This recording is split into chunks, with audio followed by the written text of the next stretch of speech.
আচ্ছা স্যার, যাদের স্মরণ শক্তি দুর্বল বা পরীক্ষা দিতে গেছে ভালোভাবে পড়ে কিন্তু পরীক্ষার হলে গিয়ে সব ভুলে গেছে, তাদের জন্য কি কোনো হোমিওপ্যাথির কোনো ওষুধ আছে? হ্যাঁ, অবশ্যই। এর জন্য আমাদের খুবই ভালো ওষুধ আছে।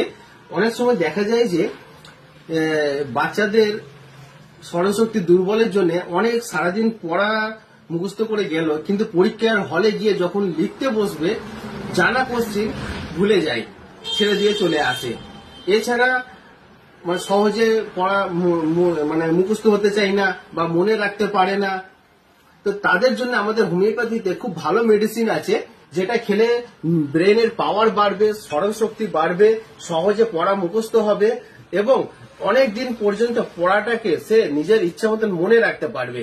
তো এর জন্য হচ্ছে সবের প্রথম হচ্ছে ব্রাহ্মী মাদার, এটা খুবই উপকারী। ব্রাহ্মী মাদার এখানে আর একটা হচ্ছে অ্যানাকার্ডিয়াম অরিয়েন্টালিস, এটি হচ্ছে মেমোরি বাড়ানোর জন্য খুব ভালো। এটা ডাইলিউশন মেডিসিন অ্যানাকার্ডিয়াম অরিয়েন্টালিস।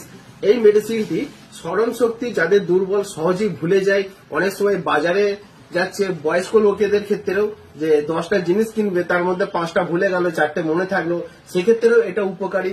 জানা জিনিস পরীক্ষার হলে গিয়ে যদি লিখতে না পারে তার ক্ষেত্রেও উপকারী।